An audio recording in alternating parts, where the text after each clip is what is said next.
नमस्कार, जोहार, मैं संजय और आप देख रहे हैं न्यूज झारखंड। चलिए जानते हैं सुबह से लेकर शाम तक की झारखंड की तमाम बड़ी खबरों को। 23 मई को आएगा झारखंड बोर्ड का रिजल्ट। अभी से क्रैश हो गई है जैक की official website. Jharkhand academic council की ओर से 10वीं का रिजल्ट कभी भी जारी किया जा सकता है। चर्चा थी कि आज 20 मई को मैट्रिक का रिजल्ट जारी किया जा सकता है। ताजा अपडेट की माने तो जैक बोर्ड 23 मई को मैट्रिक और इंटर के रिजल्ट की घोषणा करेगा। हालांकि जैक की 10वीं और 12वीं के नतीजे की तारीख और समय की अभी आधिकारिक पुष्टि नहीं हुई है। सीबीएसई और आईसीएसई बोर्ड के रिजल्ट जारी होने के बाद से छात्रों को अब झारखंड बोर्ड के रिजल्ट का बेसब्री से इंतजार है। सूत्र से मिली जानकारी के अनुसार जैक बोर्ड के अध्यक्ष अनिल कुमार महतो झारखंड बोर्ड के रिजल्ट की घोषणा करेंगे। जिन छात्रों ने इस साल झारखंड बोर्ड से मैट्रिक की परीक्षा दी है वे जैक की ऑफिशियल वेबसाइट पर जाकर अपना रिजल्ट देख सकते हैं। इधर झारखंड बोर्ड का रिजल्ट जारी होने की खबरों के बीच जैक की ऑफिशियल वेबसाइट jack.jharkhand.gov.in अभी से ही क्रैश हो गई है। जैक की वेबसाइट डाउन होने पर छात्रों को परेशान होने की जरूरत नहीं है। वे जैक की आधिकारिक वेबसाइट jack.jharkhand.gov.in के अलावा अन्य साइट के सहारे भी रिजल्ट देख सकते हैं। छात्र अपना रिजल्ट देखने के लिए इन लिंक्स का भी सहारा ले सकते हैं, जैसे कि jack.nic.in। इसके अलावा jackresult.com, jackresult.nic.in से भी अपना रिजल्ट स्टूडेंट्स देख सकते हैं। नहीं है बैंक में खाता, चिंता नहीं, ऐसे बदल सकते हैं 2000 रुपए के नोट। 2000 रुपए का नोट अब चलन से बाहर होने वाला है। भारतीय रिजर्व बैंक ने इस गुलाबी नोट की छपाई बंद करने का ऐलान कर दिया है। हालांकि बाजार में अभी करीब 4 महीने तक यह चलन में रहेगा। इससे लेन देन भी किया जा सकता है। जिनके पास 2000 रुपए का नोट है वो 23 मई से लेकर 30 सितंबर तक बैंक में इसे वापस कर सकते हैं, लेकिन एक बार में सिर्फ 10 नोट ही बदले जा सकते हैं। जाहिर है कि देश के सबसे बड़े नोट की बंदी से सबसे ज़्यादा चिंता उन लोगों को हो रही है जिनके पास बैंक अकाउंट नहीं है। अगर आपके पास भी 2000 रुपए के नोट हैं लेकिन बैंक में खाता नहीं है तो अब चिंता की कोई बात नहीं है। रिजर्व बैंक ने साफ कर दिया है कि वैसे लोग भी नोट बदल सकते हैं जिनके पास बैंक अकाउंट नहीं है, लेकिन बैंकों में कोई भी सिर्फ 10 नोट ही बदल सकते हैं। यानी कि एक बार में 20,000 से ज़्यादा मूल्य के 2000 रुपए के नोट नहीं बदले जा सकते हैं। झारखंड के पूर्व शिक्षा मंत्री जगन्नाथ महतो के निधन के बाद कैबिनेट में किसे मिलेगी जगह, चर्चा तेज। झारखंड के पूर्व शिक्षा मंत्री स्वर्गीय जगन्नाथ महतो की पत्नी बेबी देवी, बेटे अखिलेश महतो उर्फ राजू महतो और भतीजे दिवाकर महतो ने कल मुख्यमंत्री हेमंत सोरेन से मुलाकात की। सियासी परिदृश्य से यह मुलाकात अहम है। सूचना के मुताबिक मुलाकात के दौरान मुख्यमंत्री ने कैबिनेट विस्तार पर चर्चा की और सबकी राय जानने का प्रयास किया। परिवार के सदस्यों के बीच सहमति के बाद मंत्रिमंडल के विस्तार की घोषणा हो जाएगी। मुख्यमंत्री यह जानने का प्रयास कर रहे हैं कि बेबी देवी या अखिलेश दोनों में से कैबिनेट में किसे जगह देना उचित होगा। मुख्यमंत्री आज कर्नाटक गए हैं, देर शाम तक लौटेंगे। इधर राज्यपाल भी अभी राज्य से बाहर हैं। जगन्नाथ महतो के निधन को 1 महीना गुजर गया है। 6 महीने में चुनाव की बाध्यता है। ऐसे में सरकार को जल्द निर्णय लेना होगा। खबरों में आगे बढ़ने से पहले आपसे रिक्वेस्ट है कि अगर आप चैनल को सब्सक्राइब नहीं किए हैं तो प्लीज चैनल को सब्सक्राइब करके बेल आइकन प्रेस कर दे, जिससे आपको झारखंड की हर छोटी बड़ी खबर का अपडेट आप तक पहुंचता रहे। चलिए बढ़ते हैं खबरों की ओर। अवैध बालू के डंपिंग यार्ड में अपराधियों ने जेसीबी में लगाई आग। कारोबारियों में दहशत का माहौल। खूंटी के तोरपा में अवैध बालू के डंपिंग यार्ड में शुक्रवार देर रात जेसीबी में आग लगाकर अज्ञात अपराधियों ने दहशत फैलाने की कोशिश की है। शुरुआती तौर पर बालू कारोबारियों ने यह अफवाह फैलाई गई कि जेसीबी में आग नक्सलियों ने लगाई है। हालांकि जल्द ही पुलिस ने यह साफ कर दिया कि कोई नक्सली घटना नहीं है। पुलिस मामले की जांच कर रही है और फिलहाल ये साफ नहीं हो पाया है कि किसने इस वारदात को अंजाम दिया है। पिछले 1.5 महीने से पूर्व पीएलएफआई सुप्रीमो ने अवैध बालू उठाव और परिवहन नहीं करने की चेतावनी दी थी। हालांकि उसकी चेतावनी को नजरअंदाज कर पिछले 20 से 25 दिनों से बालू का अवैध उत्खनन और परिवहन किया जा रहा है, जिसके बाद कयास लगाए जाने लगे हैं कि पीएलएफआई सुप्रीमो से वार्ता के बाद अवैध बालू का खनन शुरू हुआ है। लेकिन अब अचानक बालू के डंपिंग यार्ड में जेसीबी में आग लगी की घटना के बाद सभी दहशत में हैं। इस आग लगी की खूंटी एसपी अमन कुमार ने पुष्टि की है। उन्होंने बताया कि तोरपा पुलिस को घटनास्थल भेजा गया है और मामले की जांच की जा रही है। उन्होंने दावा किया है कि जल्द ही मामले का खुलासा कर दिया जाएगा। हालांकि एसपी ने इसे नक्सली घटना नहीं माना है। उन्होंने बताया कि आग लगाने के पीछे कुछ लोग डंपिंग यार्ड पर गए थे। इस दौरान उन्होंने गाली गलौज की। इसके बाद पेट्रोल डालकर जेसीबी को फूंक दिया। बताया जा रहा है कि इस घटना को 3 से 4 लोगों ने अंजाम दिया है और सभी के पास लाठी के साथ पिस्टल था। झारखंड के कई जिलों में आज शाम तक बारिश की संभावना। मौसम विभाग ने किया अलर्ट। झारखंड के कई जिलों में आज शाम तक बारिश की संभावना जताई है। मौसम विभाग ने अलर्ट जारी किया है। राज्य के उत्तर पूर्वी और दक्षिण पूर्वी भागों में कहीं कहीं गर्जन के साथ हल्के दर्जे की बारिश होगी। वहीं 24 घंटे के दौरान अधिकतम तापमान में कोई बड़े बदलाव की संभावना नहीं है।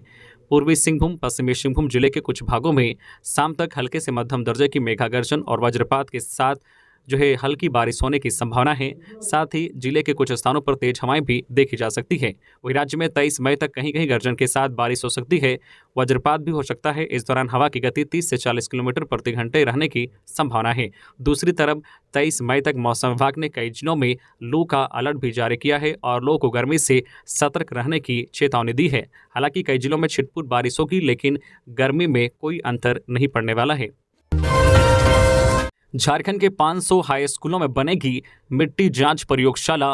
भारत सरकार के कृषि एवं कल्याण सचिव मनोज आहूजा ने राज्य के कृषि मंत्री बादल एवं कृषि सचिव अब्बू बकर सिद्दीकी से कहा है कि मिट्टी जांच के लिए वह राज्य में 500 हाई स्कूल को चिन्हित करे। इन स्कूलों में भारत सरकार मिट्टी जांच प्रयोगशाला, सोयल टेस्टिंग लैब की व्यवस्था कराएगी। स्कूल के छात्रों को मिट्टी जांच का प्रशिक्षण दिया जाएगा, जिससे वह अपनी तथा दूसरे किसानों की जमीन की मिट्टी लाकर लैब में जांच करेंगे। जांच के बाद किसानों को बता सकेंगे कि जांचे गए खेत की मिट्टी कैसी है और वहां कौन से अनाज उपजाए जा सकते हैं। यह एक अच्छा प्रयोग होगा जिसका लाभ किसानों को मिलेगा। केंद्रीय सचिव ने इसके लिए विस्तृत प्रोजेक्ट बनाकर भेजने को कहा है। उन्होंने कहा है कि भारत सरकार ने सीड ट्रैकिंग के लिए पोर्टल की व्यवस्था की है। इसे झारखंड में भी जल्द लागू किया जाएगा, जिससे बाजार में सही बीज का वितरण किया जा सके।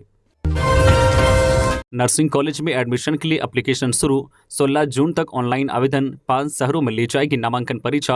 राज्य के सरकारी और गैर सरकारी नर्सिंग संस्थानों में एडमिशन ईयर 2023-24 में एडमिशन की प्रक्रिया शुरू हो चुकी है। इन संस्थानों में एएनएम और जीएनएम कोर्स कराए जाते हैं। एडमिशन लिखित परीक्षा में प्राप्त अंक के आधार पर तैयार मेरिट लिस्ट होगा। इस एडमिशन टेस्ट में शामिल होने के लिए JCE-CEB के वेबसाइट से ऑनलाइन आवेदन जमा किए जा सकते हैं। ऑनलाइन आवेदन भरने की अंतिम तिथि 16 जून है। एडमिशन टेस्ट राज्य के 5 शहरों में लिया जाएगा। राज्य के नर्सिंग संस्थानों में एएनएम और जीएनएम का कोर्स कराया जाता है। दोनों के लिए कुछ योग्यताएं निर्धारित हैं। ऑनलाइन आवेदन की प्रक्रिया 19 मई से ही शुरू हो चुकी है। आवेदन की अंतिम तिथि 16 जून है। आवेदन में किसी तरह की गलतियां रह गई तो उसमें सुधार 17 मई से 19 जून तक किया जा सकता है। परीक्षा 2 जुलाई दिन रविवार को सुबह 10 बजे से दोपहर 12:30 बजे तक लिया जाएगा। यह परीक्षा रांची, जमशेदपुर, धनबाद, दुमका और पलामू में लिए जाएंगे। ऑनलाइन आवेदन के साथ सामान्य आर्थिक रूप से कमजोर वर्ग BC1 और BC2 को 900 रुपये देने पड़ेंगे, जबकि ST, SC और सभी कोटि की महिला उम्मीदवार को 450 रुपये देने होंगे। दिव्यांग आवेदकों को किसी तरह का परीक्षा शुल्क नहीं लगेगा। झारखंड मुख्यमंत्री मेधा छात्रवृत्ति योजना 2023 के लिए ऑनलाइन फॉर्म भरने की तारीख इस दिन तक जल्दी करे आवेदन। मुख्यमंत्री मेधा छात्रवृत्ति योजना परीक्षा 2023 का आयोजन 24 जून को होगा। प्रवेश पत्र 19 जून से डाउनलोड होगा। 7वीं कक्षा में 55% अंक के साथ उत्तीर्ण करने वाले छात्र लाभ लेने के लिए 20 मई से 9 जून तक फॉर्म भर सकते हैं। झारखंड अधिविद्या परिषद द्वारा इस संबंध में सूचना जारी की गई है। बताया गया है कि छात्रवृत्ति के लिए छात्रों का चयन प्रतियोगिता परीक्षा के आधार पर किया जाएगा। जिले से अधिकतर 400 छात्रों का ही चयन किया जाएगा। चयनित प्रत्येक छात्र को 9वीं से 12वीं कक्षा तक 12,000 रुपये वार्षिक छात्रवृत्ति प्रदान की जाएगी। छात्रों को 9वीं, 10वीं व 11वीं कक्षा में 60% अंक प्राप्त करना अनिवार्य होगा, तभी आगामी वर्ष के लिए वे छात्रवृत्ति के लिए योग्य माने जाएंगे। आकांक्षा में नामांकन प्राप्त करने वाले छात्रों को छात्रवृत्ति की राशि का 50% ही दिया जाएगा। परीक्षा का आयोजन खंड 1 एवं खंड 2 में किया जाएगा। छात्रों को सवालों का जवाब और मार्कशीट पर देना होगा।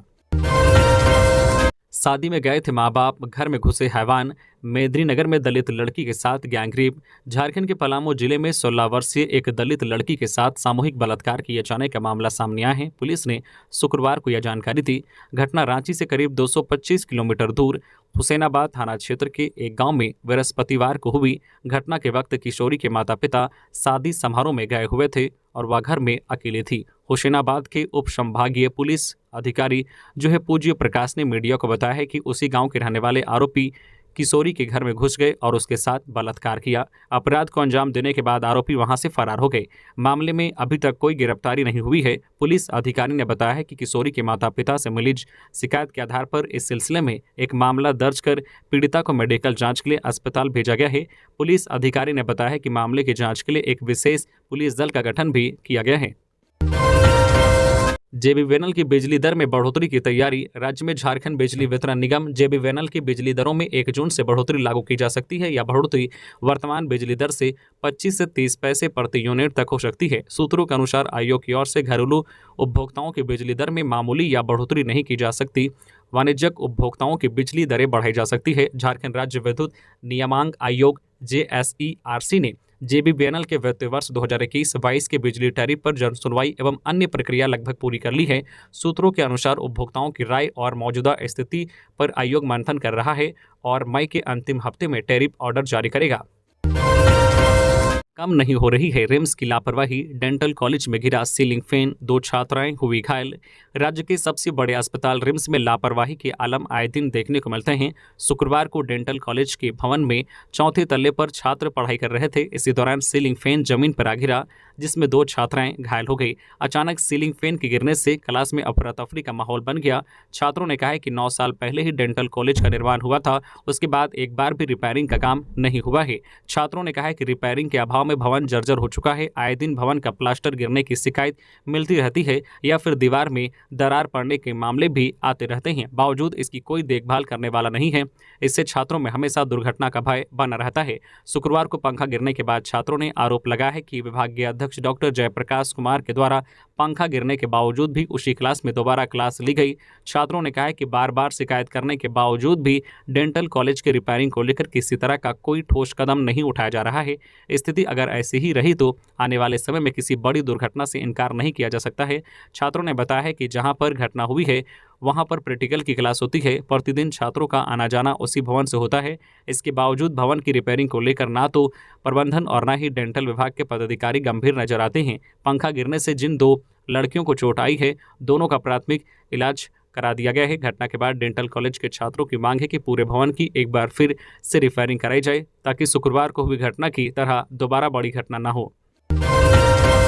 जमशेदपुर में देर रात ताबड़तोड़ फायरिंग, पार्किंग संचालक को लगी गोली। जमशेदपुर के बागबेड़ा थाना क्षेत्र के टाटानगर रेलवे स्टेशन के पार्किंग में देर रात अपराधियों ने ताबड़तोड़ गोलीबारी की घटना को अंजाम दिया। इस वारदात में पार्किंग संचालक नीरज दुबे को गोली लगी है।